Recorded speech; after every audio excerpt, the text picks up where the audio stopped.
मात्र एक बालक होने पर भी गृहपति कितनी घोर तपस्या कर रहे हैं स्वामी।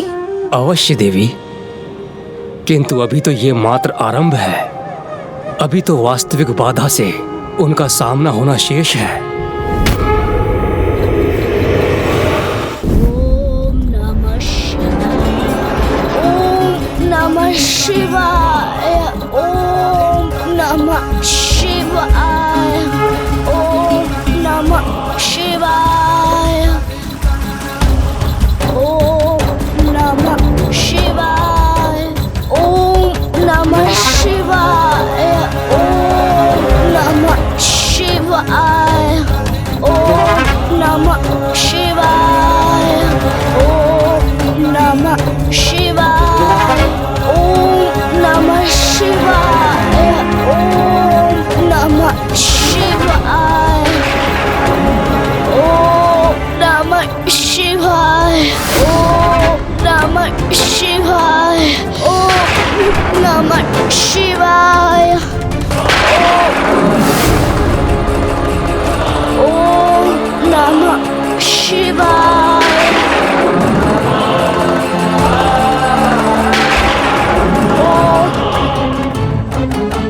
नमः शिवाय। ये बालक श्वास लेना भले ही भूल गया, किंतु अपनी तपस्या से एक क्षण के लिए भी विचलित नहीं हो। इसकी इतनी कठोर तपस्या का फल प्रभु इसे कब प्रदान करेंगे? ओम नमः शिवाय, ओम नमः शिवाय। प्रभु की कृपा दृष्टि कब पड़ेगी इस, क्योंकि आज के सूर्यास्त के साथ ही तिथि परिवर्तित होते ही इस बालक की आयु भी 13 वर्ष की हो जाएगी।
नाथ, अब जब बालक गृहपति की तपस्या अंतिम चरण में है और उसके जीवन के भी कुछ ही पहर शेष है, तो देवराज इंद्र कहीं बालक गृहपति की तपस्या में कोई व्यवधान उत्पन्न करने के लिए तो वहां प्रकट नहीं हुए हैं ना?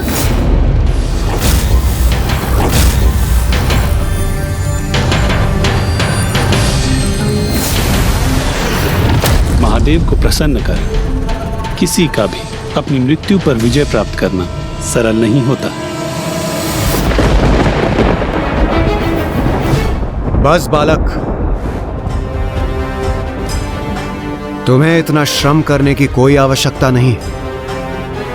ओम नमः शिवाय। तुम्हारी तपस्या पूर्ण हुई। मैं देवराज इंद्र स्वयं तुम्हारे समक्ष प्रस्तुत हूं। ओम नमः शिवाय।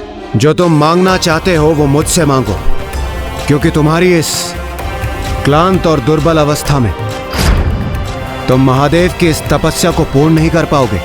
प्रणाम देवराज इंद्र। मैं कितना भी दुर्बल क्यों ना हो जाऊं, किंतु मेरी तपस्या तभी संपन्न होगी जब मुझे प्रभु महादेव के दर्शन प्राप्त हो जाए और मुझे जो वरदान मांगना है मैं स्वयं ही उन्हीं से मांगने में समर्थ हो जाऊंगा। एक बार पुनः विचार कर लो बालक, क्योंकि मेरे अनुसार जो तुम कर रहे हो वो बहुत बड़ी भूल है। क्योंकि ना तो तुम में इतना सामर्थ्य है और ना ही तुम्हारे पास इतना समय शेष है। आज सूर्यास्त के साथ जैसे ही तुम्हारी 13 वर्ष की आयु पूर्ण होगी, तुम्हें अग्निदेव द्वारा दिए गए श्राप के अनुसार उनके प्रभाव से मृत्यु के मुख में प्रवेश करना ही होगा। तुम कितना भी प्रयास कर लो बालक, किंतु मेरे श्राप से मुक्त होना इतना सरल नहीं। मेरे भाग्य में जो भी है मैं उसका सामना करने के लिए प्रस्तुत हूँ देवराज, किंतु मैं प्रभु महादेव की पूजा को अधूरा नहीं रहने दूंगा। मुझे पूर्ण विश्वास है उनकी कृपा दृष्टि अवश्य होगी मुझ पर, वो मुझे दर्शन अवश्य देंगे। मैं तुम्हें सावधान कर रहा हूं बालक। इस प्रकार अपनी हट पर स्थित रहने से तुम्हें महादेव के दर्शन प्राप्त नहीं होंगे और कदाचित तुम मुझसे प्राप्त होने वाले वरदान से भी वंचित हो जाओगे। मुझे क्षमा करे देवराज, मेरी अंतिम श्वास तक मेरे प्रभु की तपस्या पूर्ण करने से मुझे कोई भी नहीं रोक सकता।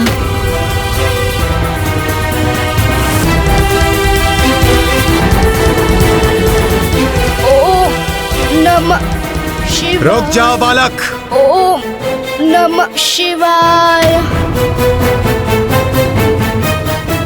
इस प्रकार मुझे पृष्ठ दिखाकर मेरा अपमान करने का दुस्साहस मत करना। मैं तुम्हें अंतिम चेतावनी दे रहा हूं, अन्यथा अपनी उद्दंडता का परिणाम भुगतने के लिए तैयार हो जाओ। ओम नमः शिवाय। ओम नमः शिवाय। ओम नमः शिवाय।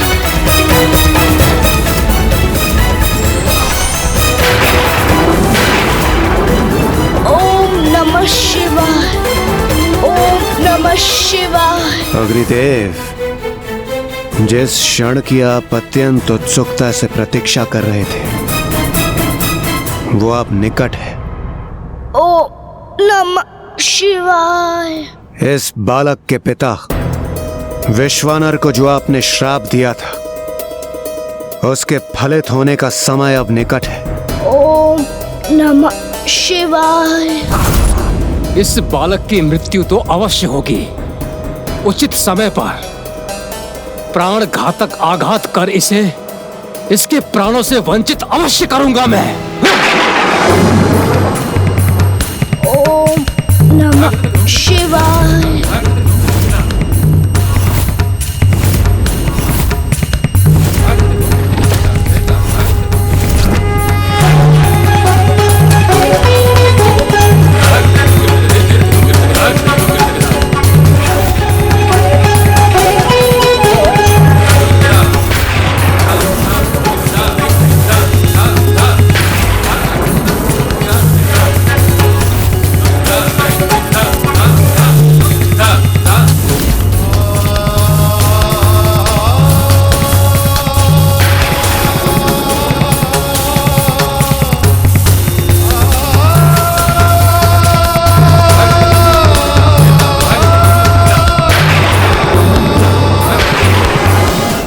उचित है। देवराज इंद्र के वज्र से जो अग्नि उत्पन्न हुई है उससे मुझे ये अवसर प्राप्त हुआ है। अब मैं अपना श्राप फलित करूंगा। ओम नमः शिवाय।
नमः शिवाय।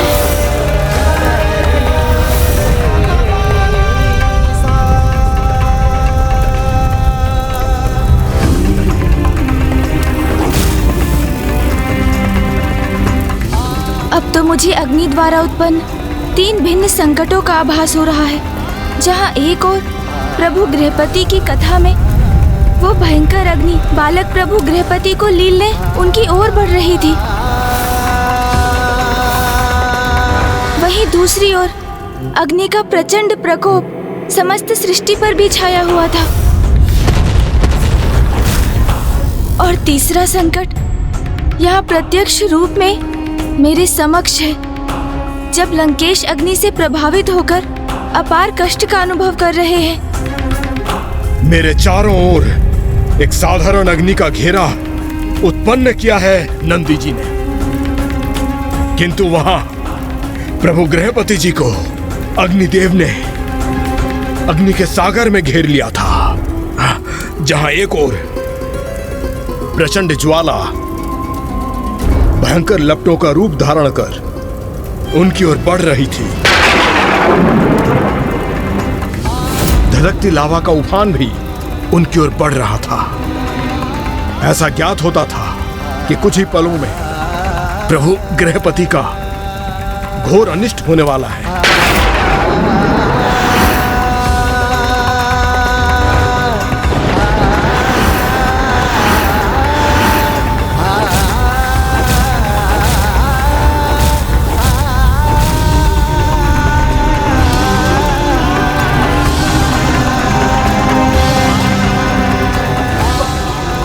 नमः शिवाय।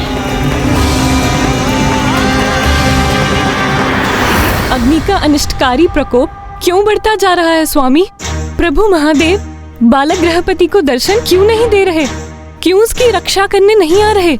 मैंने तो आपसे पूर्व में ही कहा था ना देवी कि मृत्यु पर विजय प्राप्त करना सरल नहीं होता, एवं किसी के श्राप से मिली मृत्यु को टाल पाना तो असंभव के समान है। ओम नमः शिवाय।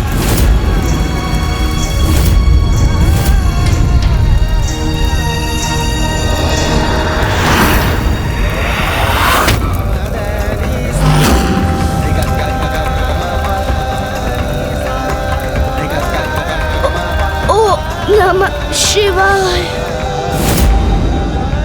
प्रभु, ये कैसी परीक्षा ले रहे हैं आप बालक गृहपति की? अविलंब किए बिना उसकी रक्षा कीजिए, अन्यथा उसका जीवन संकट में पड़ जाएगा। प्रभु,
ये क्या? मेरी अग्नि शांत व शिथिल कैसे पड़ गई? अद्भुत प्रतीत होता है बालक गृहपति की भक्ति के परिणाम स्वरूप अग्नि तत्व भी अपने स्वाभाविक आचरण के विरुद्ध जाने पर विवश है। जिस अग्नि का स्वभाव होता है अपने ताप से भस्म करना, वही बालक को शीतलता प्रदान कर रहा है।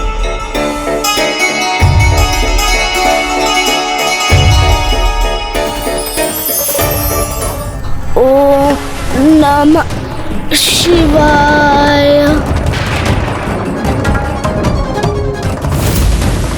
ओम नमः शिवाय। ओम नमः शिवाय। ये कैसी शीतलता का प्रभाव हो रहा है मुझ पर? मेरी उष्णता, मेरा ताप जैसे छिन गया हो मुझसे। ओम नमः शिवाय। ओम नमः शिवाय।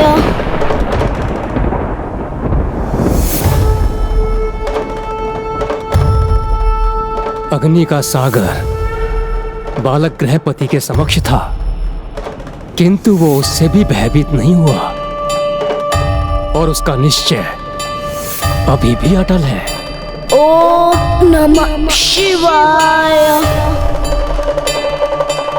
ओम नमः शिवाय। ओम नमः शिवाय। ओम नमः शिवाय। ओम नमः शिवाय।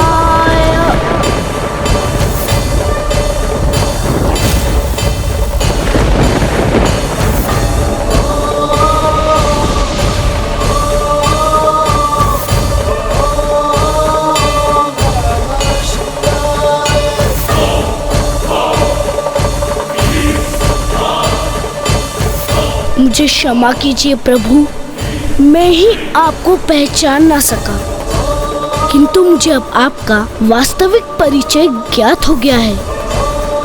आप तो और कोई नहीं, स्वयं मेरे प्रभु महादेव है। हे प्रभु, अपने स्वाभाविक रूप में मुझे अपने दिव्य दर्शन प्रदान करने की कृपा कीजिए।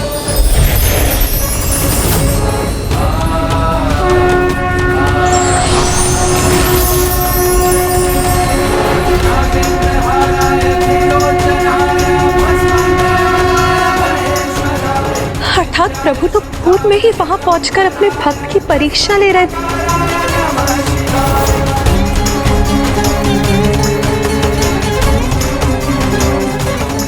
बालक गृहपति, सभी परीक्षाओं में सफल होकर तुमने ये प्रमाणित कर दिया है कि भक्ति की शक्ति से कुछ भी संभव हो सकता है, मृत्यु को भी पराजित किया जा सकता है। हाँ बालक गृहपति, तुमने अपनी भक्ति की शक्ति से मृत्यु को भी परास्त कर दिया। मैं तुम्हें अभयदान देता हूँ और घोषणा करता हूँ, अग्निदेव के श्राप के कारण तुम्हारी मृत्यु नहीं होगी।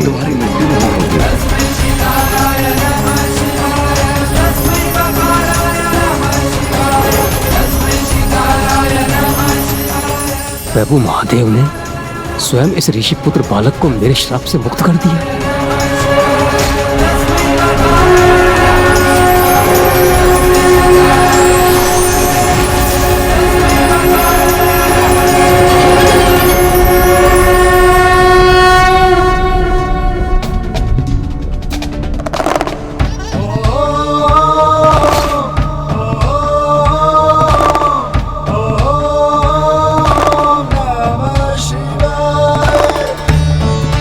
तुम्हारे उदाहरण से संसार में सफलतापूर्वक जीवन बिताने का एक नवीन नियम स्थापित होगा कि प्रबल इच्छा शक्ति से और निष्ठा एवं श्रद्धा से प्रयास कर समस्त बाधाओं को दूर किया जा सकता है और किसी भी कार्य में सफलता प्राप्त की जा सकती है।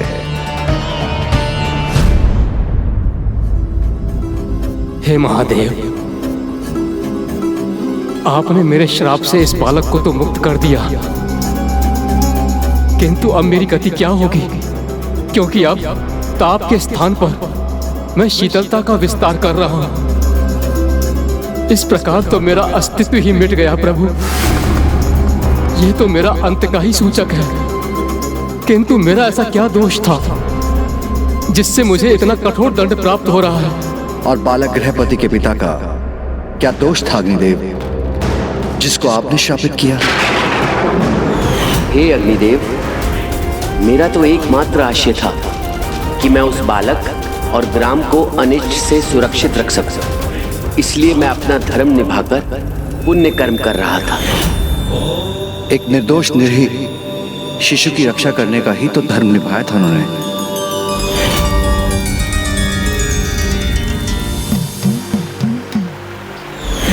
जिसके समक्ष आप उसकी मृत्यु बनकर प्रस्तुत हुए थे, जबकि अभी उसकी मृत्यु का समय नहीं आया था।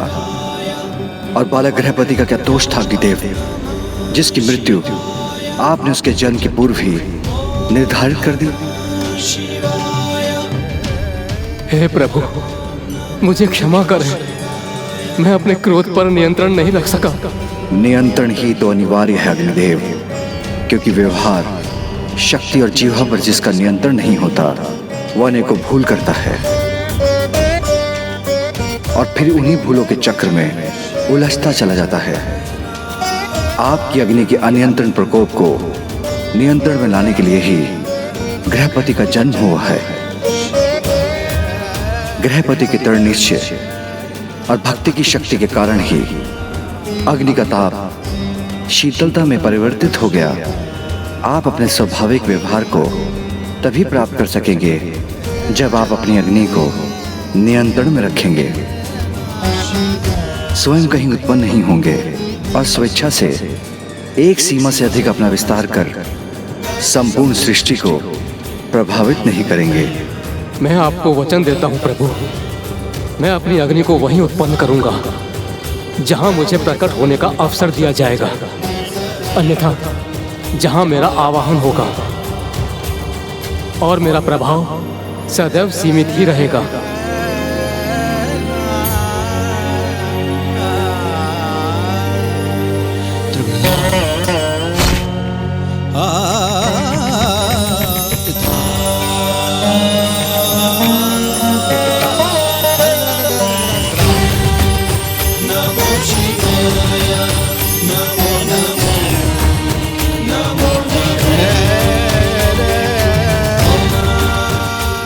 प्रभु, आपका कोटि कोटि धन्यवाद प्रभु, आपका कोटि कोटि धन्यवाद।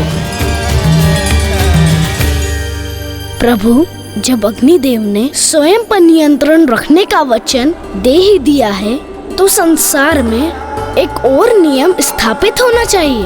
अग्नि के प्रति सबको सदा सचेत रहना चाहिए। अग्नि के उपयोग के उपरांत उसे अवश्य बुझाना चाहिए। आनंद और व्यसन के लिए अग्नि का उपयोग कभी नहीं होना चाहिए। तुमने सर्वथा उचित कहा बालक गृहपति। आज के उपरांत तुम्हारी कथा से समस्त जगत अग्नि के उपयोग के नियम को सदा स्मरण रखेगा और मैं तुम्हें सभी दिशाओं का नियंत्रक होने का आशीष देता हूं कि तुम अग्नि को किसी भी दिशा में आवश्यकता से अधिक बढ़ने से रोकोगे और जिस पार्थिव शिवलिंग का तुमने निर्माण किया है वह अग्नेश्वर लिंग के नाम से प्रतिष्ठित है। अग्नेश्वर लिंग के नाम से प्रतिष्ठित है। वह अग्नेश्वर लिंग के नाम से प्रतिष्ठित है।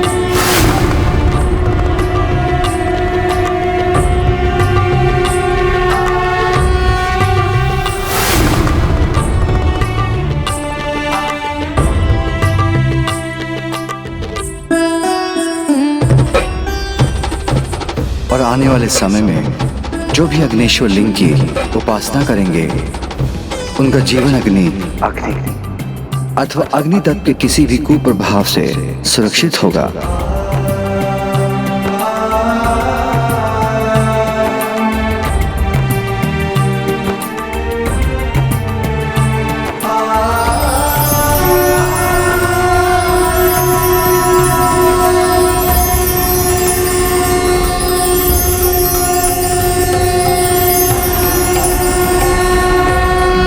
प्रभु गृहपति की जय, प्रभु गृहपति की जय, प्रभु गृहपति की जय।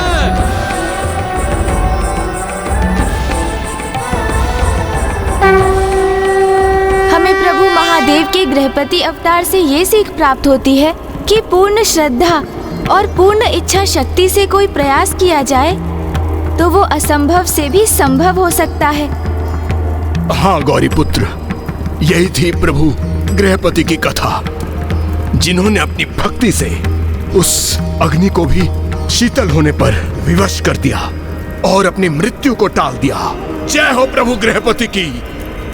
जब तक मैं प्रभु के गृहपति अवतार की कथा संपन्न नहीं कर देता, तब तक आप समस्त प्रयास करते रहिए, किंतु मेरे पास इतना समय नहीं कि मैं उन्हें असफल होता देखता रहूं। मुझे दिवस के अंत तक लंका अवश्य पहुंचना है। प्रभु गृहपति की कथा भी पूर्ण होने वाली है। अब मेरे पास अधिक समय शेष नहीं है। कुछ भी हो जाए, किंतु मैं प्रभु के आत्मलिंग को लंका नहीं जाने दे सकता। इसलिए मुझे अपनी शक्ति में वृद्धि कर लंकेश को रोकना ही होगा। लंकेश जो कर रहे हैं वो किसी भी दृष्टि से उचित नहीं, किंतु फिर भी वो अग्नि के इतने प्रचंड प्रभाव को सहकर भी आत्मलिंग को स्वयं से दूर नहीं होने दे रहे हैं। ऐसा कर वो भी प्रभु महादेव के प्रति अपनी अटूट भक्ति का ही उदाहरण प्रस्तुत कर रहे हैं। लंकेश की प्रभु भक्ति के समक्ष मुझे एक बार पुनः विवश होकर उनके लिए विघ्नहर्ता बनना ही पड़ेगा।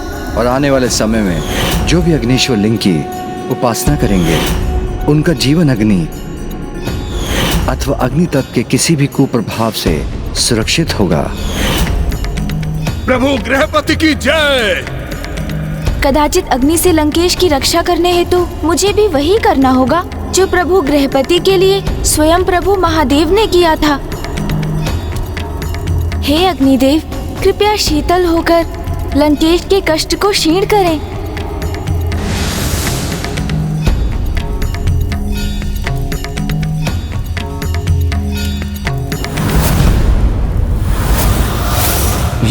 ये कैसे संभव है? मेरी शक्ति से उत्पन्न अग्नि अचानक शीतल कैसे हो गई? ये प्रभु गृहपति के नाम को उच्चारण करने का और उनकी कथा सुनाने का सुफल है ये। रुक जाइए नंदेश्वर जी, अपनी तपोशक्ति को व्यर्थ ना कीजिए, क्योंकि लंकेश रावण हूं मैं। मुझे कोई क्षति नहीं पहुंचा सकता, किंतु यदि मैं चाहूं तो तुम सभी शिवगणों को इसी क्षण मिटा सकता हूं। लंकेश, ये मात्र तुम्हारा भ्रम है कि तुम मुझे अथवा अन्य शिवगणों को कोई क्षति पहुंचा सकते हो।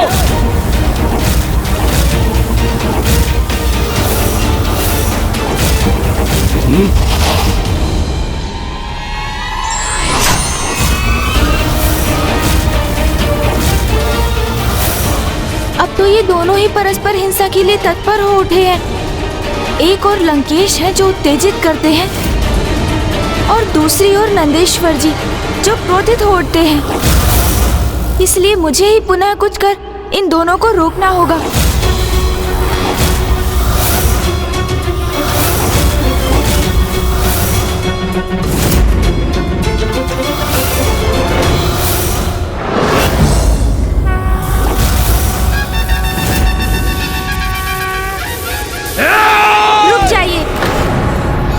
सावधान, आप में से कोई भी इस रेखा का उल्लंघन नहीं करेगा।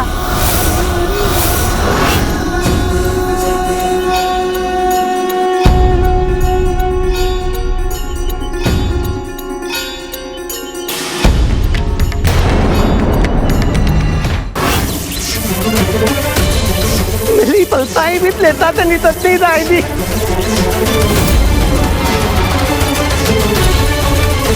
हे गणपति जी, आप इस लंकेश का साथ क्यों दे रहे हैं? मैं यहाँ लंकेश का नहीं, धर्म का साथ दे रहा हूँ नंदेश्वर जी, क्योंकि प्रभु के आत्मलिंग को शक्ति और हिंसा से प्राप्त करना सर्वथा अनुचित है। लंकेश ने तो आपको चुनौती दी थी, जिसे आप पूर्ण कर प्रभु के आत्मलिंग को प्राप्त कर सकते थे, किंतु आप अथवा कोई भी अन्य शिवगण उनके चरणों को नहीं डिगा सके। और कदाचित ये इसलिए हुआ क्योंकि लंकेश जी पर उनके प्रभु महादेव की कृपा है, और उससे भी अधिक जिनके हाथों में प्रभु के आत्मलिंग रूपी शक्ति और दिव्यता स्थित है, तो उन्हें भला पराजित कर भी कौन सकता है। मेरे विचार से आप अपने समस्त प्रयास कर चुके हैं, इसलिए अब आपको यहाँ से प्रस्थान करना चाहिए नंदेश्वर जी। जो अब तक हुआ वो तो प्रभु की इच्छा से ही हुआ, और जो आगे होगा वो भी प्रभु की इच्छा से ही होगा। इसलिए आप सभी का कैलाश लौटना उचित होगा। उचित है।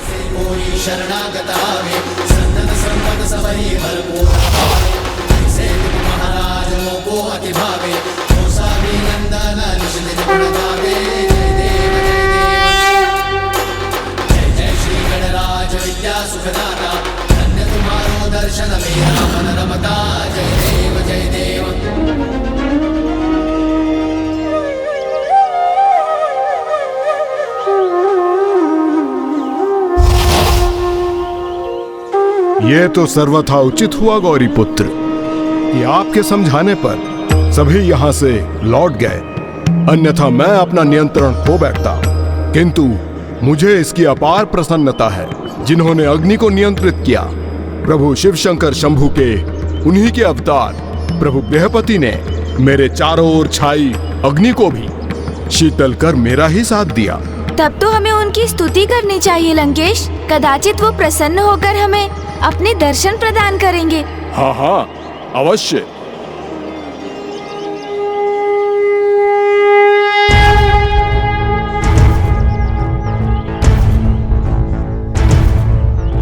त्रयंबकं सदाशिवं नमामि हे उमापति जय नीलकंठ जय अनंत नमोस्तुते नमोस्तुते। हो भोलेनाथ भक्त के हो कष्ट से निवारते, ये सृष्टि सारी संकटों से शिव ही है उबारते। ओम नमः शिवाय ओम नमः शिवाय ओम नमः शिवाय ओम नमः शिवाय ओम नमः शिवाय ओम नमः शिवाय। मुनि विश्व नर और सुषमती की है कथा, संतान के लिए जिन्होंने वर्षों तक सही व्यथा की कामना। सुषमती ने शिव समान पुत्र की तो काशी जाके शिव जी की मुनि ने घोर तपस्या की। विश्वेश्वर लिंग की मुनि थे कर रहे आराधना, तो बाल रूप शिव जी का था लिंग में उन्हें दिखा। प्रकट हुए सुषमती के गर्भ में जन्म लिया था, ब्रह्मा जी ने गृहपति का नाम आपको दिया। ओम नमः शिवाय ओम नमः शिवाय।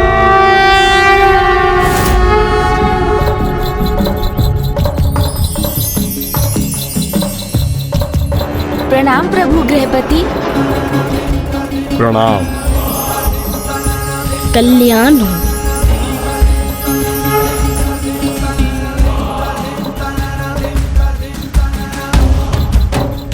ये तो मेरा परम सौभाग्य है प्रभु कि आपकी मुझ पर प्रत्यक्ष अथवा परोक्ष रूप से अपार कृपा दृष्टि सदैव बनी रहती है, जिसके परिणाम स्वरूप नंदी जी की तपो अग्नि भी शीतल हो गई।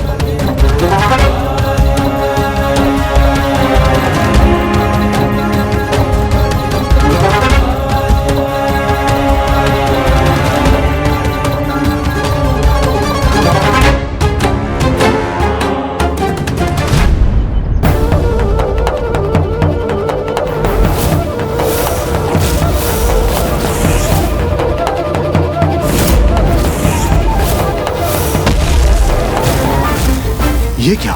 प्रभु गृहपति जी की दृष्टि तो आत्मलिंग पर ही स्थिर है।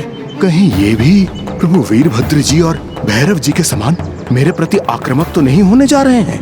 लंकेश रावण, आपके हाथों में प्रभु का ये आत्मलिंग होने का एक ही संभव कारण है कि आपने स्वयं को सदा महादेव का परम भक्त प्रमाणित किया। प्रबल इच्छा शक्ति और पूर्ण निष्ठा एवं श्रद्धा से कुछ भी संभव हो सकता है। प्रत्येक जीव को कभी भी किसी से वो कदापि नहीं मांगना चाहिए जिसे प्रदान करना देने वाले को कठिन हो, क्योंकि किसी की व्यवस्था के कारण उसे जो प्राप्त होता है वो कभी ना कभी उसके उचित अधिकारी के पास पहुंच जाता है, अथवा जहाँ उसका उचित स्थान होता है वो वहाँ पहुंच जाता है।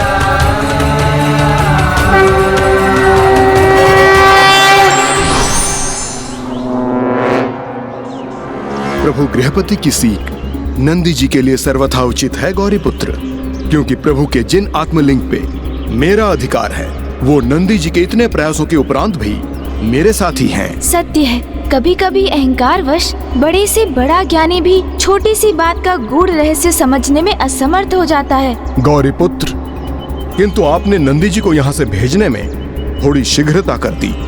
लौटने पर विवश हो गए वो। यदि वो प्रभु के वचनों का श्रवण करते तो वो एक श्रेष्ठ और आवश्यक सीख प्राप्त करते। अवश्य।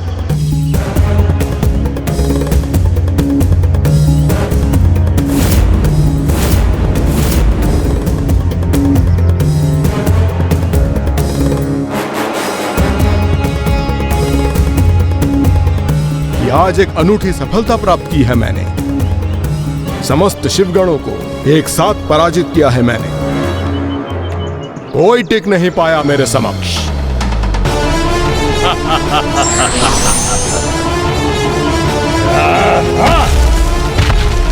मेरी इतनी अपार शक्ति का उदाहरण प्रस्तुत हुआ है इस जगत में गौरीपुत्र, इसलिए मुझे अपनी सफलता का उत्सव मनाना चाहिए।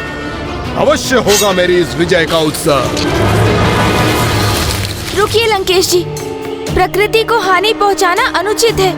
अब कोई भी मेरे मार्ग में बाधा बनने का दुस्साहस नहीं करेगा।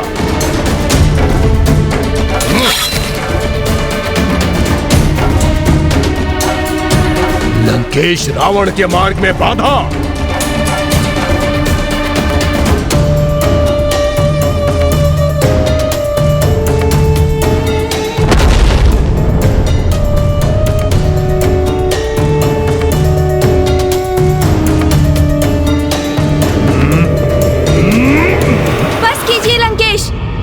जाइए।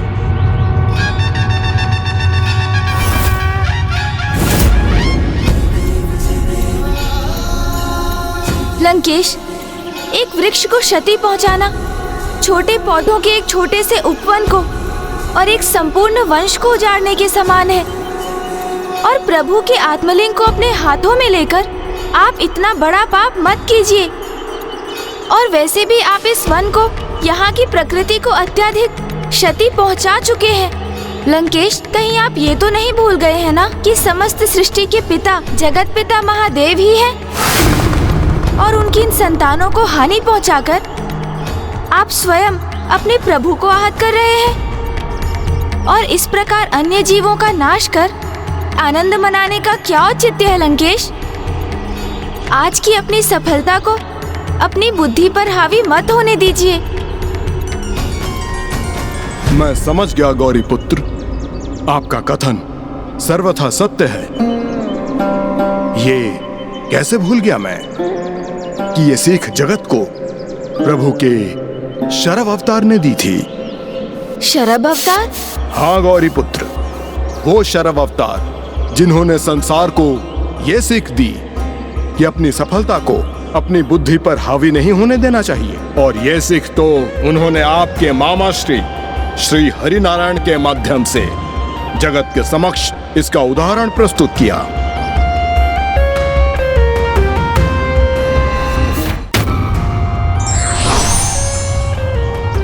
लंकेश, जल ग्रहण कीजिए आप।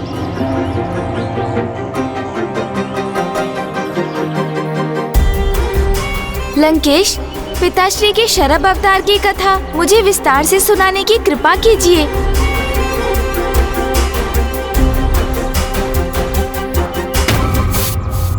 नारायण जब अपनी छोटी सी विजय के उपरांत नरसिंह अवतार में अपना नियंत्रण खो चुके थे, तब उन्हें रोकने के लिए मेरे प्रभु शिव शंकर शंभू ने अवतार लिया।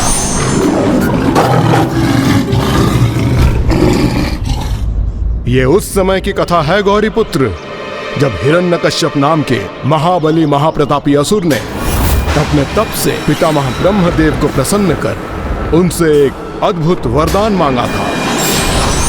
न दिवस में न रात्रि में, न भीतर न बाहर, न आकाश में न पाताल में, न नर से न देव से, न यक्ष से न राक्षस से मेरे प्राण किसी से भी न जा सके। और उससे भी अधिक ब्रह्मदेव, इस संसार में जिसकी भी आपने रचना की है उनमें से कोई भी मेरा वध न कर सके। तथास्तु तथास्तु तथास्तु। इस सर्वथा अनूठे वरदान को प्राप्त कर वो जैसे अमरत्व ही प्राप्त कर चुका था। शीघ्र ही समस्त लोकों पर विजय पाकर उसने स्वयं को भगवान घोषित कर दिया और सभी को अपनी पूजा करने के लिए विवश करने लगा। किंतु इसके पश्चात उन्हीं महान असुर हिरण्यकश्यप के परिवार में उनका विरोधी उनके पुत्र प्रहलाद के रूप में जन्म हुआ, जो नारायण का भक्त था।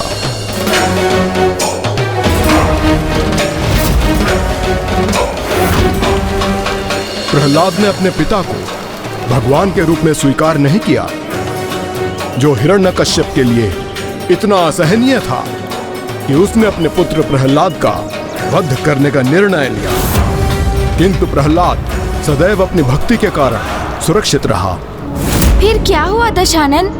तब एक ओर तो वो अपने ही पुत्र का अंत करने के लिए आतुर था, और वहीं दूसरी ओर उसके सेवक सभी को इस प्रकार यातना दे रहे थे जिससे कि वो उसे भगवान के रूप में स्वीकार करे। और फिर सभी देवता नारायण से सहायता की भिक्षा मांगने वैकुंठ धाम पहुंच गए।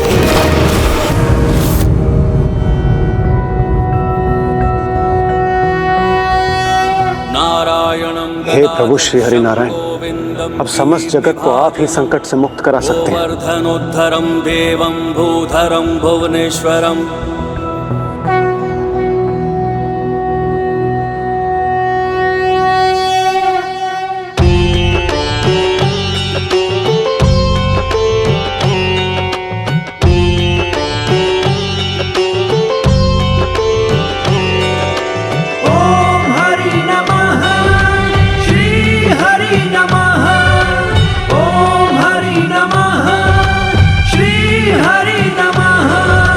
विनती करूं भगवन स्वीकार करो, विनती करूं भगवन स्वीकार करो। इस सृष्टि का तुम ही उद्धार करो, उद्धार करो। विनती करूं भगवन स्वीकार करो। रच दो लीला अब हरी, रच दो लीला अब हर चाहे फिर से एक अवतार धरो, अवतार धरो। विनती करूं भगवन स्वीकार करो, विनती करूं भगवन स्वीकार करो।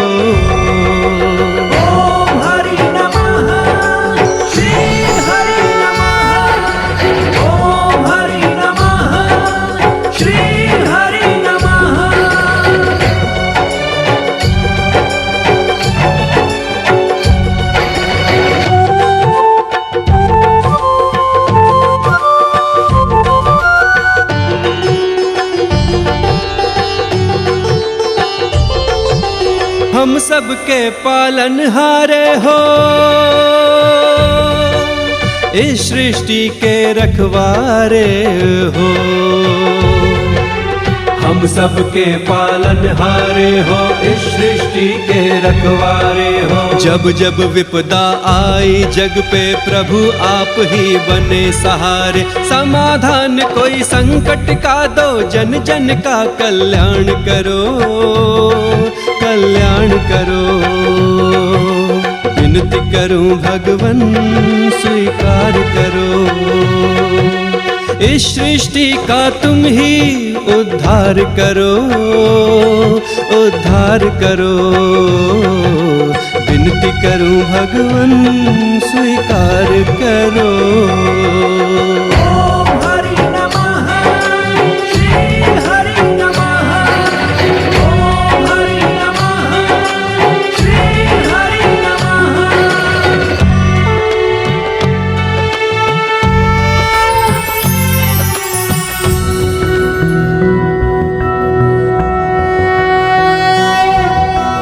कंचनाभावराभयं नारायण नारायण।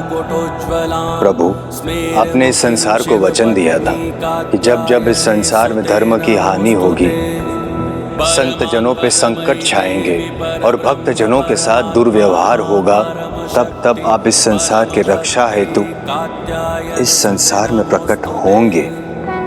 अब वो समय हमारे समीप है प्रभु। प्रभु हिरण्यकश्यप ने सभी, अब वो समय आ गया है जब मैं शीघ्र अवतार लेकर उस हिरण्यकश्यप का वध करूंगा। धन्यवाद प्रभु।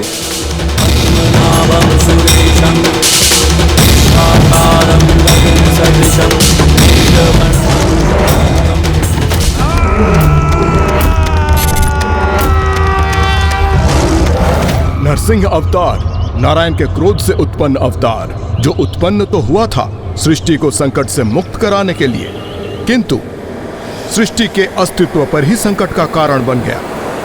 और उसी संकट का अंत करने के लिए मेरे प्रभु को शरद अवतार लेना पड़ा। शरद अवतार ये उन दिनों की कथा है जब आपके मामा श्री हरि नारायण अपनी एक तुच्छ सी विजय के पश्चात अपना संपूर्ण विवेक ही खो बैठे थे और उन्हें स्वयं के कुछ अधिक ही शक्तिशाली होने का भ्रम भी हो गया था।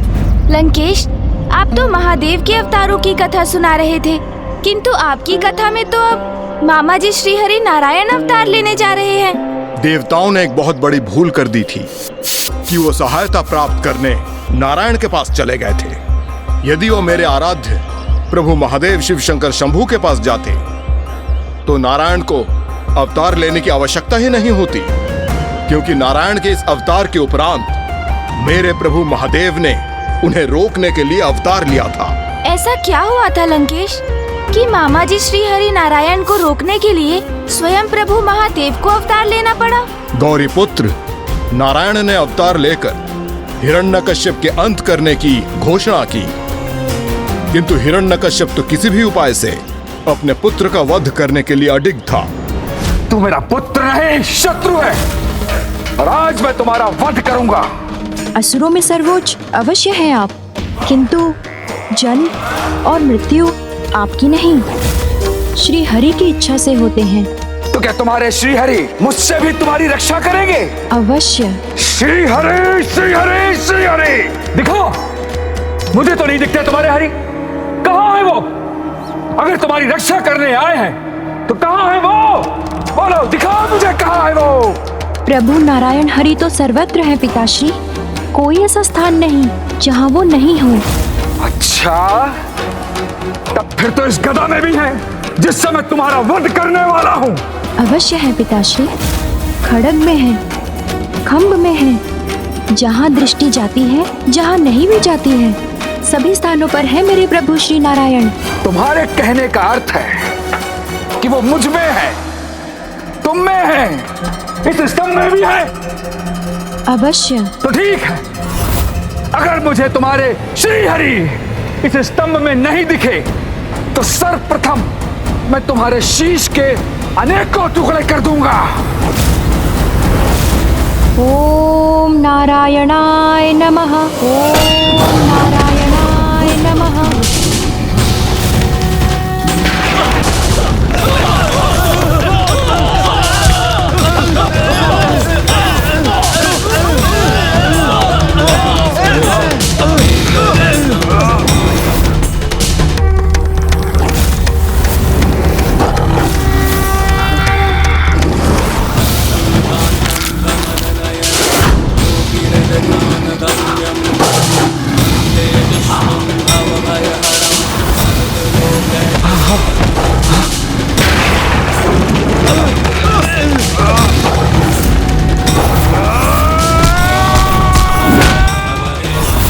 ये ना देव है ना दानव, ना ये यक्ष है ना राक्षस, ना गंधर्व है ना ना नर है ना पशु, ये आपकी मृत्यु है।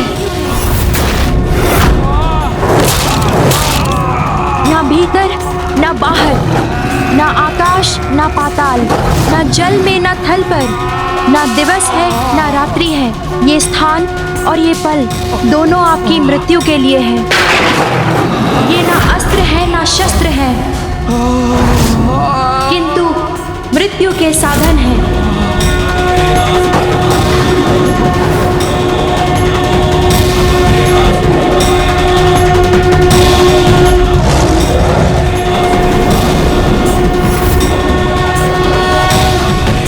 इस दुष्ट हिरण्यकश्यप के वध से स्वर्गलोक, पृथ्वी और पाताल तीनों लोग इसके आतंक से मुक्त हुए।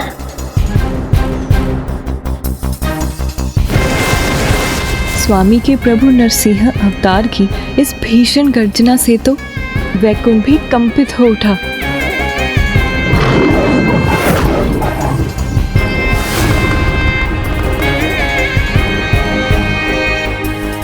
भ्राता श्री हरि नारायण का यह अपार क्रोध कैसे शांत होगा?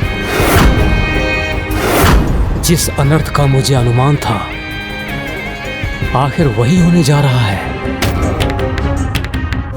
ये मात्र एक गर्जना नहीं थी गौरी पुत्र, अपितु यह भीषण स्वर तो आगामी सर्वनाश का संकेत था, क्योंकि हिरण्यकश्यप के वध के उपरांत नारायण के अवतार नरसिंह के क्रोध की कोई सीमा ही नहीं रही। ये विजय उनकी बुद्धि पर हावी हो गई थी और वो अपने अनंत क्रोध के प्रदर्शन से उसका आनंद मनाने लगे थे, जिसके कारण सृष्टि पर महासंकट छा गया।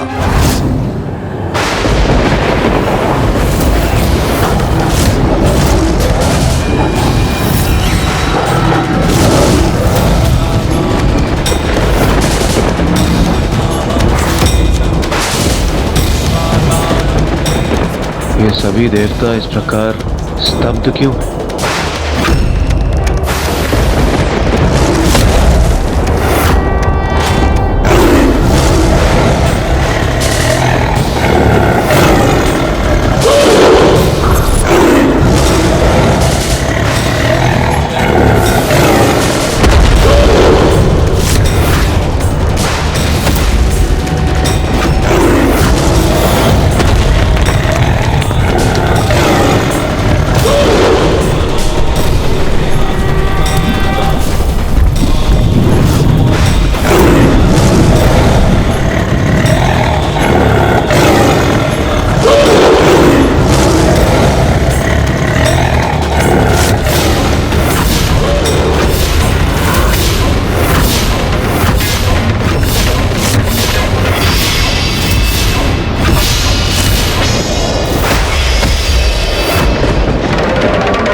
स्वामी के साथ ये क्या हो रहा है? वो अपने स्वाभाविक स्वरूप में क्यों नहीं लौट रहे हैं?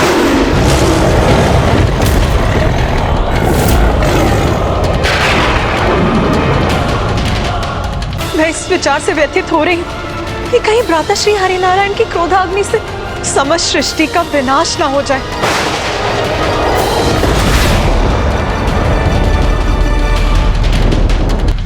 स्वामी, आप तो अपने ध्यान में भी इतने विचलित प्रतीत हो रहे हैं। अवश्य आपको भी यही चिंता सता रही है।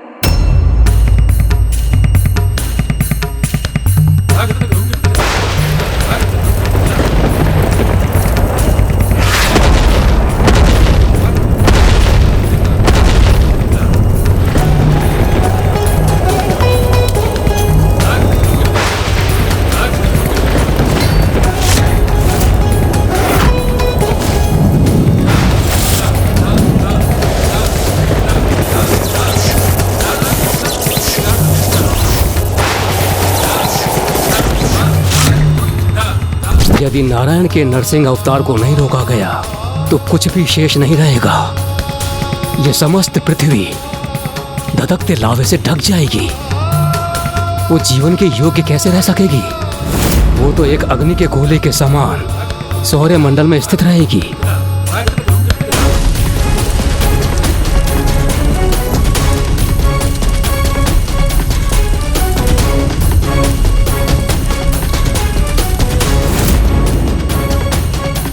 फिर तो ऐसा होने से किसी न किसी को तो रोकना ही होगा ना स्वामी। किंतु इतनी क्षमता किसमें है जो प्रभु श्री हरि नारायण के नरसिंह अवतार को रोक सके?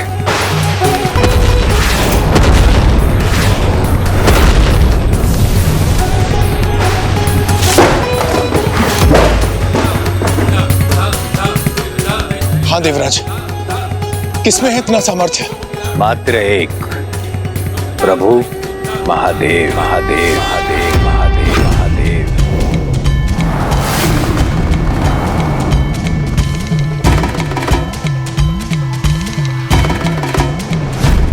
लंकेश, तो क्या सभी देवता प्रभु महादेव के पास गए? फिर प्रभु महादेव ने क्या किया? आप अपने मामा श्री के नरसिंह अवतार की कथा सुनने के लिए कुछ अत्यंत ही उतावले हो रहे हैं। लंकेश, मैं तो सभी श्रेष्ठ कथाओं का श्रवण करने के लिए और उनसे उचित ज्ञान प्राप्त करने के लिए सदैव उत्सुक और उतावला रहता हूँ। फिर क्या हुआ लंकेश? सदैव के समान सभी देवता एकत्रित होकर कैलाश पहुंच गए और तभी कैलाश पर भी संकट छाने लगा था।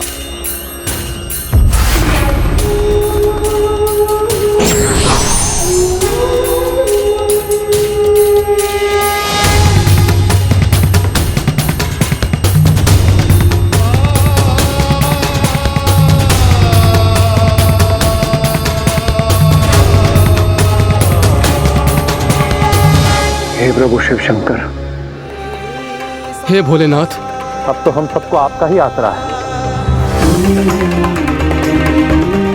हे प्रभु हर कृपा कीजिए, हर लीजिए सृष्टि पर छाए संकट को।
विनती करूं भगवन स्वीकार करो, विनती करूं भगवन स्वीकार करो। इस सृष्टि का तुम ही उद्धार करो, उद्धार करो। विनती करूं भगवन स्वीकार करो। रच दो लीला अब हरी, रच दो लीला अब हरि, चाहे फिर से एक अवतार धरो, अवतार धरो। विनती करूं भगवन स्वीकार करो, विनती करूं भगवन स्वीकार करो। ओम हरा हरा जय हरा हरा,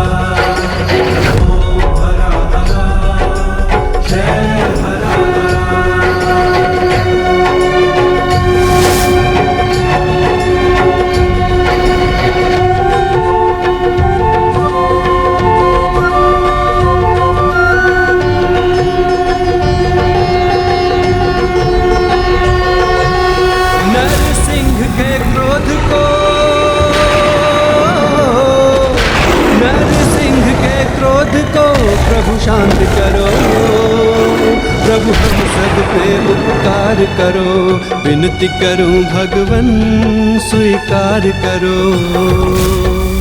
इस सृष्टि का तुम ही उद्धार करो, उद्धार करो। विनती करूं भगवन स्वीकार करो। हरा हरा जय हरा हरा, हरा हरा जय हरा हरा, हरा हरा जय हरा हरा, ओम हरा हरा।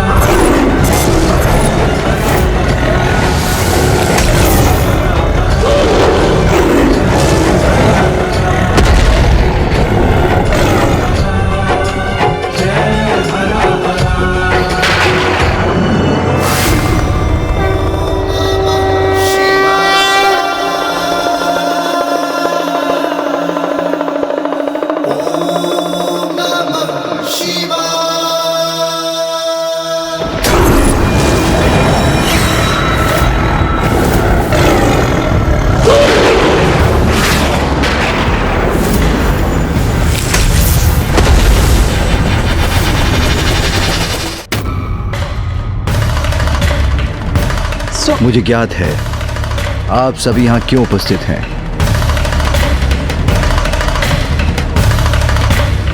और मुझे ये भी ज्ञात है कि मुझे क्या करने की आवश्यकता है।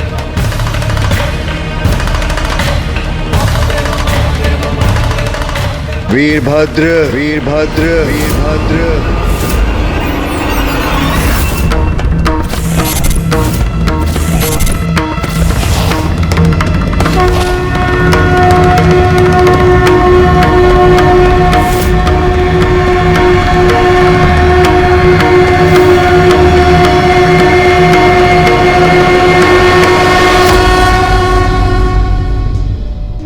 वीरभद्र जी, उनका आवाहन किया पिताश्री ने, किंतु क्यों लंकेश?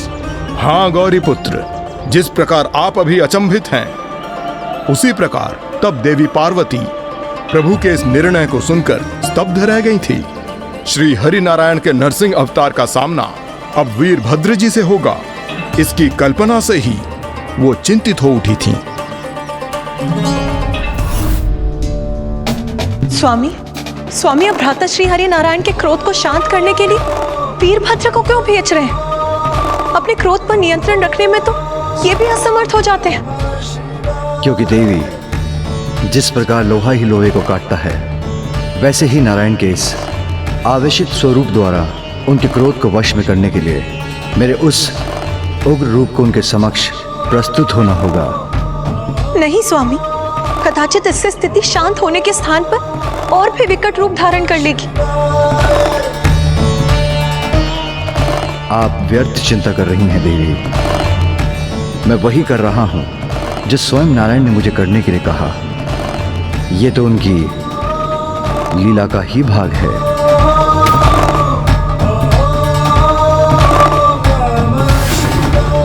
ऐसा करने के लिए मामा जी श्री हरि नारायण ने कहा था, ये उनकी लीला है। मैं कुछ समझ नहीं सका लंकेश। पिताश्री मामा जी श्री हरि नारायण की किस लीला का उल्लेख कर रहे थे? कदाचित आपके मामा श्री हरि नारायण को यह ज्ञात था कि अकेले स्वयं पर नियंत्रण पाने में वो असमर्थ होंगे, इसलिए हिरण्यकश्यप का वध करने से पूर्व उन्होंने प्रभु महादेव शिव शंकर शंभु से भेंट की। हे जगत पिता, आप सर्वज्ञ हैं, सर्वव्यापी हैं, रुद्र भी हैं और भोलेनाथ भी। भक्तों के लिए आप दया सागर हैं और दुष्टों के लिए संहारक भी। आपकी जटाओं में स्वयं देवी गंगा विराजमान है और आपके शीश पर स्वयं चंद्रमा। हे चंद्रमौली, हे देवाधिदेव, आपकी महिमा अपरंपार है।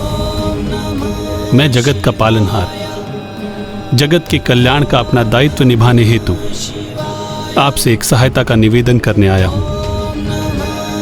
क्योंकि हे महादेव, ब्रह्मदेव के वरदान की मर्यादा का उल्लंघन किए बिना उस दुष्ट हिरण्यकश्यप के वध हेतु मुझे एक क्रूर उग्र रूप धारण करना होगा।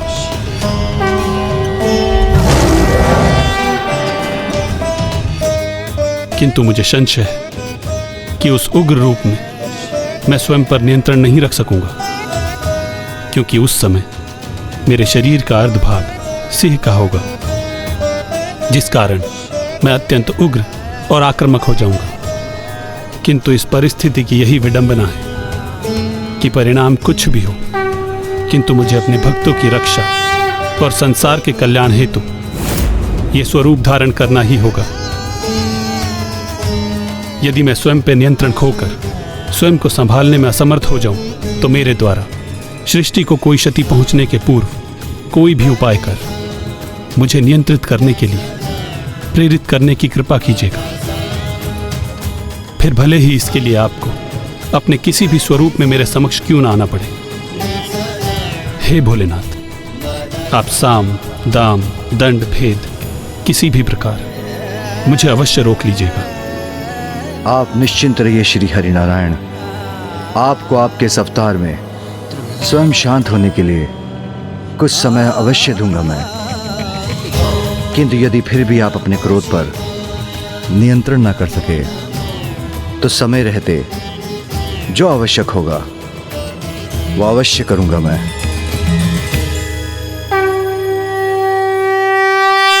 तो क्या पिताश्री के समझाने पर माँ की चिंता दूर हुई?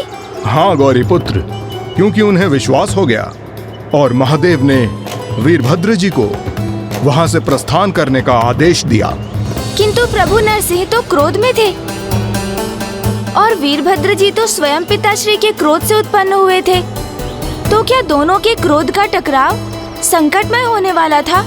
गौरी पुत्र, प्रभु महादेव शिव शंकर शंभु ने स्वयं ही कहा था कि लौह ही लौह को काटता है।